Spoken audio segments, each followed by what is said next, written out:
You're listening to the Call Kent podcast, where Kent C. Dodds answers questions and gives insights to software engineers like you.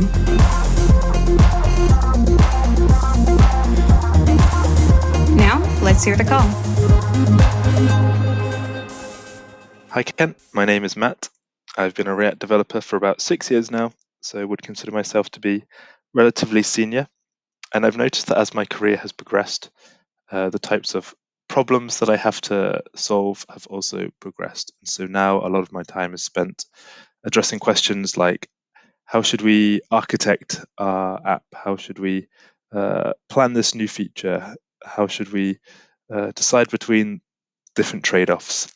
And I've also noticed that there seems to be fewer resources aimed at helping teach those skills, helping, I guess, senior developers learn those skills. And so my question is, are there any resources that you would recommend that could be used to learn those skills? And just in general, how do you continue to learn and grow and progress and prevent plateauing even as you reach a more senior level of software development? Thanks. Bye. And that was the call. Here's what Kent had to say.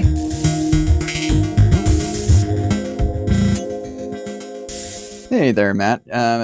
So I can definitely relate to the experience that you are talking about.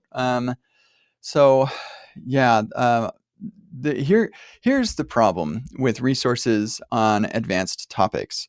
There is no money in creating those, or there's little, because the more advanced you get, the fewer people are that can benefit from your teaching, and the less crossover there is across the disciplines. And so the problem space becomes more and more niche the more complicated the problems become. Now, like the problems that Netflix experiences are probably pretty similar to the ones that Google Cloud experiences, and similar to the ones that AWS experience, but not similar enough to say that, like, yes, all of our constraints are the same, and so we can use the exact same implementation. No, that doesn't really quite do it. And so the creating a resource that applies well to all of those personas is very challenging. And on top of that, there are fewer people with the skills in both the domain as well as the ability to teach it. And as like that, it means there are fewer instructors in that world as well. So there are fewer people who can benefit from that learning and fewer people who can give that learning. And so there are fewer resources. So there you go. That is the reality that I've experienced, at least.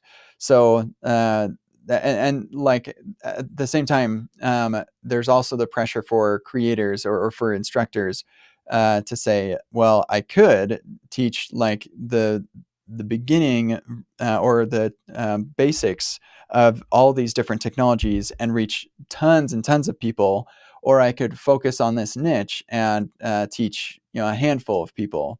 And so like there's also that pressure as well. And so anyway, all of that to say, there are few resources for learning these skills, and that's why. So as far as resources that I can recommend, I listened to a book a while ago that I frankly didn't really feel like I pulled a ton of stuff out of it, but might be helpful for you. It was called Fundamentals of Software Architecture: An Engineering Approach by Mark Richards and Neil Ford.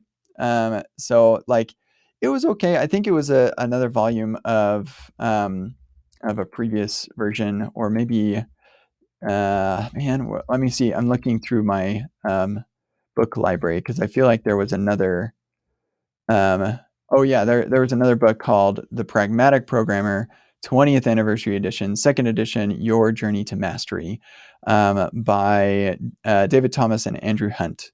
I listened to both of those books around the same time. I think the first one, specifically about architecture, had more like high level architectural things. But the thing is, like, there will just be a lot of different principles in there that may or may not apply to you, and so you just have to keep that in mind. So anyway, it's just a classical problem with these types of issues, and on top of that, like staying on top of the latest modern technologies too.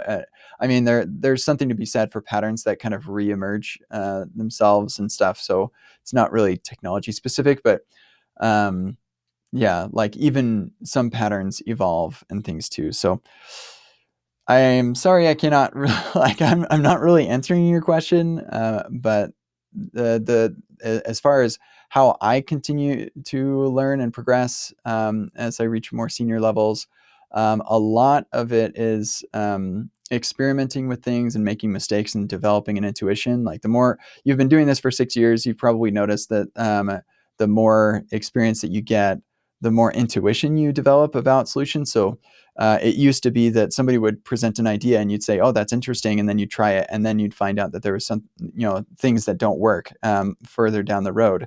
But as you develop experience, you develop an intuition where somebody will present a solution, and you'll have a bunch of questions that pop into your mind, like, "How do you deal with this, and how do you deal with that?" And so a lot of it just does come down to having a diverse range of experiences. And I do have a blog post a little bit about that that I will link in the description, called "How to Get Experience." And the TLDR is you get experience by having experiences. So hopefully that helps answer your question. And yeah, good luck in your pursuit for dealing with those kinds of questions. I guess that's why you get paid the big bucks, is because there's just not a lot of really great resources out there available for folks that get to that level of seniority. So good luck on everything you do, Matt. Thank you for the question, and have a nice day. This has been the Call Kent podcast. Learn more about Kent at kentcdodds.com and get your own questions answered at kentcdodds.com/calls.